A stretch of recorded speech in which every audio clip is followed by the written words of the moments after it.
ஆண்டவரும் அவரை நினைவு கூர்ந்தார். அதுக்கு பிறகுதான் போட்டிருக்கு. Hello.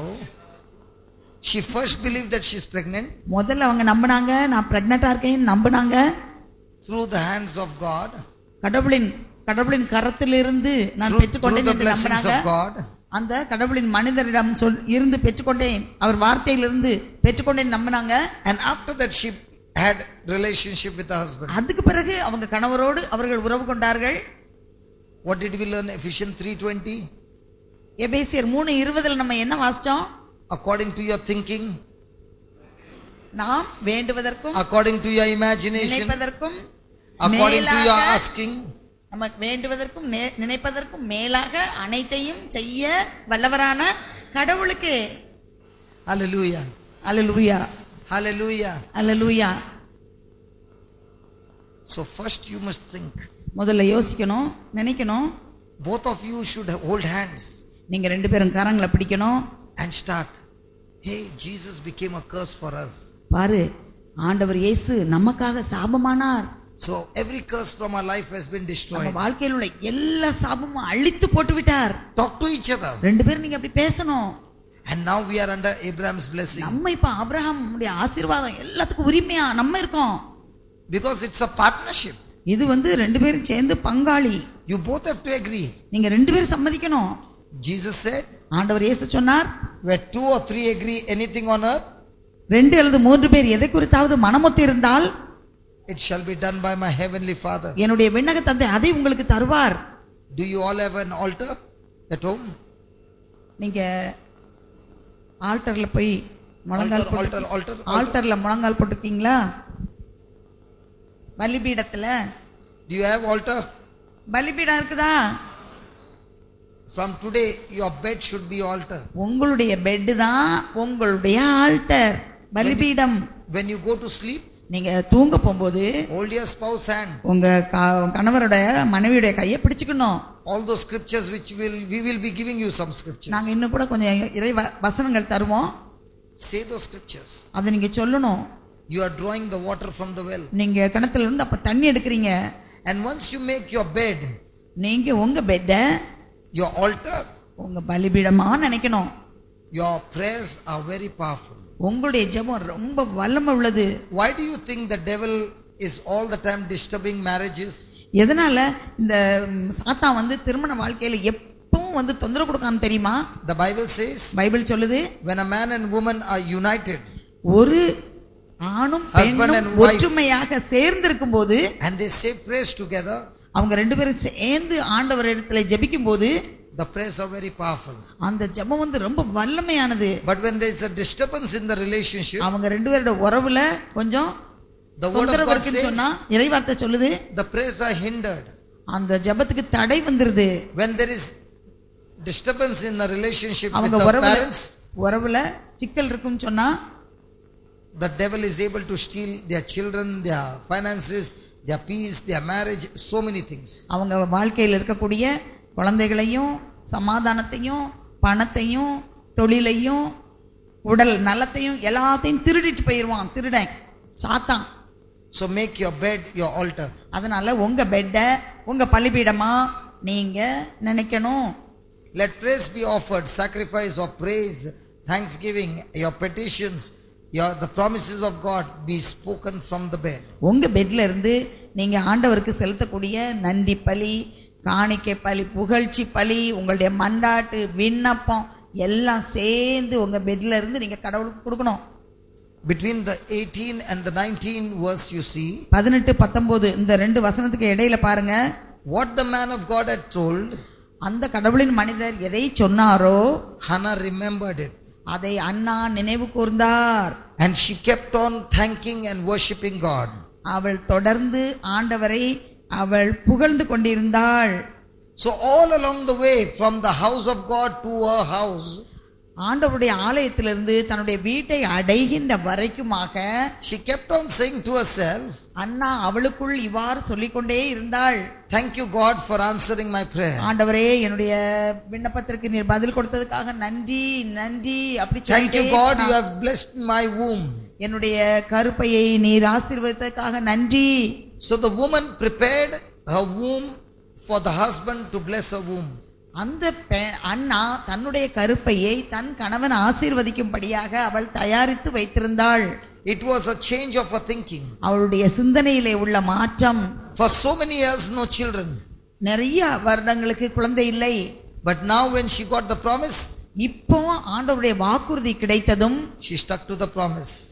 அவ ஆண்டவருடைய வாக்குறுதியை பற்றி கொண்டாள். And because she was offering prayers on the bed, தன்னுடைய படுக்கையில இருந்து அவள் ஆண்டவரை நோக்கி புகழ்ச்சி பலியை செலுத்தி கொண்டிருந்த போது, even before she could have a relationship with her husband, அவளுடைய கணவரோடு கூடி வாழ்வதற்கு முன்னாலேயே God remembered a prayer. Look what is ஆண்டவர் அங்க இருக்குது பாருங்க, அந்த 19 கடைசில. Look at 19. ஆண்டவரும் அவரை நினைவு கூர்ந்தார். அது பாருங்க, the Lord remembered her. ஆண்டவர் அவரை நினைவு கூர்ந்தார். So my dear sisters, அன்பான சகோதரிகளே சகோதரர்களே, you must change your thinking, உங்களுடைய சிந்தனையை மாற்ற வேண்டும். and you must believe நீங்க நம்பணும் that God has already given you the power, ஆண்டவர் உங்களுக்கு ஏற்கனவே சக்தியை வல்லமையை கொடுத்து விட்டார். and very very important, இது ரொம்ப முக்கியம். it is God's will, இது கடவுளுடைய விருப்பம், it is God's plan, இது கடவுளுடைய திட்டம், it's God's purpose இது கடவுளுடைய நோக்கம். for you to be fruitful. நீங்க கனி கொடுப்பது ஆண்டவருடைய விருப்பம், நோக்கம், திட்டம். Is it clear? சரியா? Hello, through the scriptures, is it clear? கடவுளுடைய வார்த்தையின் மூலமா இது உங்களுக்கு நல்ல தெளிவா புரிஞ்சிருக்கா? God want every descendant of Abraham to multiply. ஆண்டவர் ஆபிரகாமின் வழி வந்த வழி தோன்றல்களை பலுகி பெருகும்படியாக விரும்புகின்றார். So do you come under that? நீங்க அதுக்கு அடியில வர்றீங்களா? Is the Bible saying God is not a partial God? Bible எப்படி சொல்லுது? கடவுள் ஒரு பாரபட்சம் இல்லாத கடவுள். The Bible says God is not a partial God. கடவுள் பாரபட்சம் காட்டுபவர் அல்ல. So if he did for her, இவங்களுக்கு செஞ்சா, he did for me, எனக்கு செஞ்சா, he has to do it for you, உங்களுக்கு கண்டிப்பா செய்யணும். because he is not a partial God. ஏன்னா அவர்ட்ட பாரபட்சம் இல்ல. Are you understanding? புரியுதா? These promises are drawing the water from the well. இதுதான் இந்த வாக்குறுதி தான் கிணத்துல இருந்து தண்ணி எடுக்கிறது. If you don't know the promises, உங்களுக்கு வாக்குறுதி தெரியலனா the devil will say, சாத்தான் சொல்லி தருவான், no chance for you, உனக்கு ஒரு சான்ஸ் இல்ல, there is a curse on you, உங்க சாபம் இருக்கு, somebody has done something, யாரோ ஏதோ செஞ்சு வச்சிருக்காங்க, it is not God's will for you. இது ஒண்ணு கடவுள் சித்தம் இல்ல. But when you have the promises of நீங்க God, வாக்குறுதி ஆண்டவருடைய வாக்குறுதி கையில இருந்தா, you have the joy, உடனே உங்களுக்கு நல்ல மகிழ்ச்சி, you know the end result, உங்களுக்கு கடைசில என்ன கிடைக்கும்ங்கிறது முதல்ல தெரியும். you will surely see the manifestation. நீங்க கண்டிப்பா உங்க கண்ணால பாப்பீங்க தெரிவுகளை. So all this year, where was the problem? இவ்வளவு நாளும் நமக்கு பிரச்சனை எங்க இருந்தது? The thinking was wrong, தலைக்குள்ள சிந்தனை தப்பா இருந்தது, the focus was wrong, நம்முடைய பார்வை தப்பா இருந்தது, the believing was wrong, நம்பிக்கை தப்பா இருந்தது, and there were no promises of God. ஆண்டவருடைய வாக்குறுதிகள் இல்லை.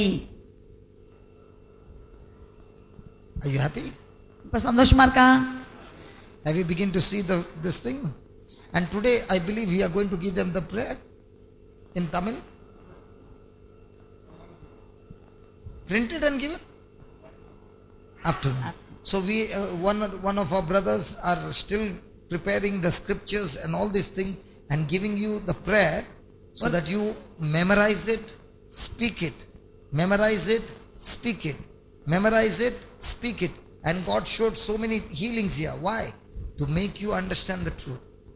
ஒரு சகோதரர் உங்களுக்கு தேவையான அவசியமான வாக்குறுதிகள் எல்லாம் அவங்க தயார் பண்ணிட்டு இருக்காங்க. அதை தயார் பண்ணி உங்களுக்கு இன்னைக்கு மத்தியானம் அதை கொடுப்போம். அது எதுக்குன்னு சொன்னா, அந்த வாக்குறுதியை வாசிச்சு நல்லா மனப்பாடம் பண்ணி வாயிட்டு திரும்பி திரும்பி திரும்பி திரும்பி திரும்பி திரும்பி நீங்க சொல்றதுக்கு. அப்போ நீங்க எதை சொல்றீங்களோ அது உங்களுக்கு வாழ்வாக அது மாறும். நீங்க இங்க நிறைய இந்த ஹீலிங் எல்லாம் பார்த்தீங்க. அது எதை காட்டுதுன்னு சொன்னா, ஆண்டவருடைய ஆவியானவர் உங்களுக்குள் இருக்கின்றார், அவர் செயல்படுகின்றார் என்பதை. எனவே இந்த வாக்குறுதிகள் கையில் கிடைக்கும்போது அதை நம்ம படிப்போம், அதை நம்ம நம்புவோம், அதை நம்ம திரும்ப வாயால் அறிக்கையிடுவோம். அந்த வாக்குறுதி எதை சொல்கின்றதோ அதை நாம் பெற்றுக்கொள்வோம், அந்த ஆசீர்வாதத்தை பெற்றுக்கொள்வோம். So who are the children who were born with after lots and lots of prayer? யாருடைய In the குழந்தை Bible? வந்து இந்த பைபிள்ல ரொம்ப ஜெபம் பண்ணி அதுக்கப்புறம் யாருக்கு குழந்தை கிடைச்சது? Isaac. ஈசாக்கு. Then அப்புறம் யாரு ரொம்ப ஜெபத்துக்கு பிறகு கிடைச்ச பிள்ளை? Samuel. Very good. Samuel. Very. And who?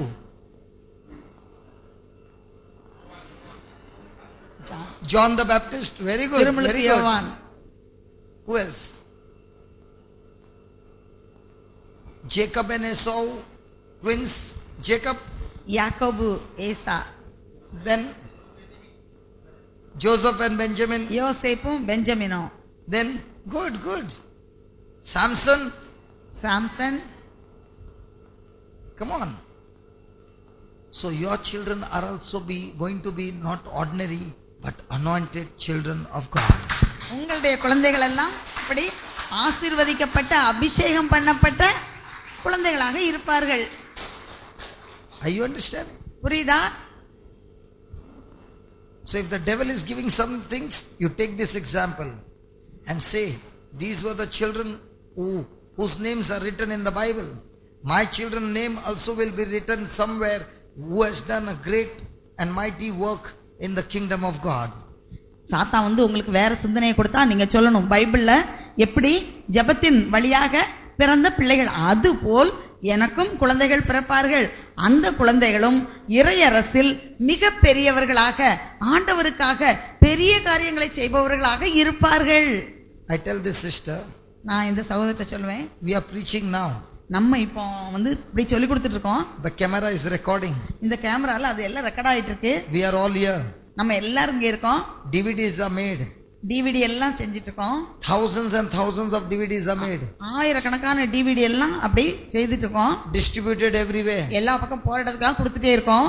It's put on the internet. அது நெட்ல போட்டிருக்குது. One day ஒரு நாள் we will be dead and gone. நம்ம செத்து போயிட்டு அப்புறம் மேல போவோம். But the DVDs and what is put will still go on. அந்த டிவிடி அதுல என்னெல்லாம் இருக்கோ அதெல்லாம் போயிட்டே இருக்கும். In the same way, அதே மாதிரி தான் you believe நீங்க நம்புங்க, your children உங்க பிள்ளைங்க will be so anointed ஆண்டவரால் அப்படி ஆவியில நிறைஞ்சிருப்பாங்க. even after they are dead and gone, அவங்க இறந்து போனாலும் their work will still continue. அவங்களுடைய செய்த பணியெல்லாம் தொடர்ந்து நடந்துட்டே இருக்கும். Some of you will have girls like Mother Teresa. உங்களுக்கு பிறக்கக்கூடிய பிள்ளைங்க அண்டை தெரசா மாதிரி மாறுவாங்க. யாருக்கு தெரியும்? Change your thinking. உங்களுடைய சிந்தனையை மாத்துங்க. Don't come with a bucket. பக்கெட்டோட வராதீங்க. Don't come with a syntax. Sintex டேங்கோட வராதீங்க. Come with a river. பெரிய ஆறு போல நீங்க வரணும். Ask God to fill you a swimming pool. ஒரு பெரிய ஸ்விம்மிங் பூல நிரப்புங்க அப்படி கேட்கணும். Not a bucket. ஒரு பக்கெட் இல்ல. Not a syntax. ஒரு சின்டெக்ஸ் இல்ல.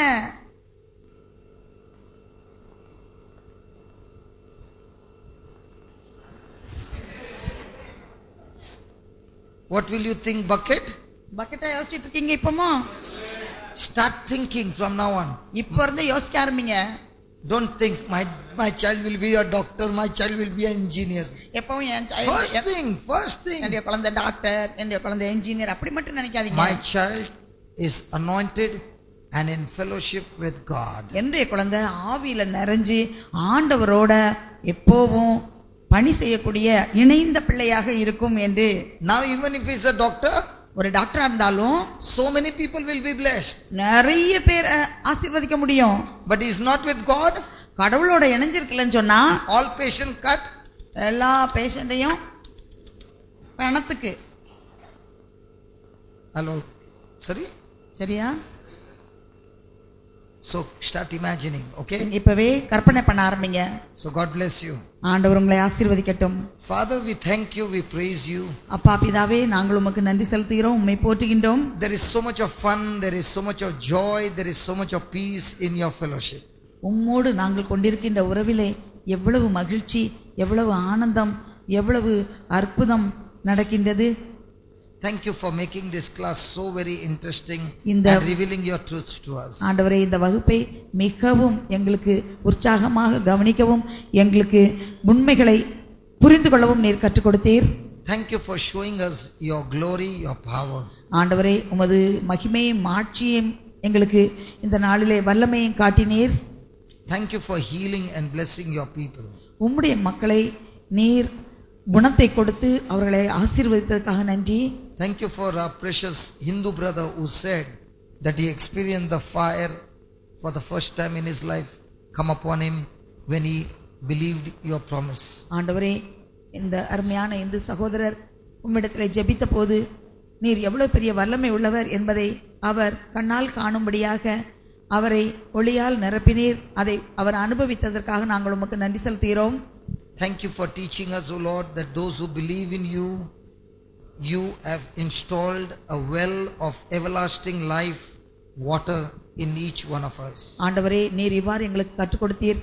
யாரெல்லாம் உம்மிலே நம்பிக்கை வைக்கின்றார்களோ அவர்களுடைய இதயத்திற்குள்ளே தண்ணீர் நிரம்பிய ஒரு கிணறை, நீர் வற்றாத கிணறை, ஆவிக்குரிய கிணறை வைத்திருக்கின்றீர் என்று கற்றுக் கொடுத்ததற்காக நன்றி.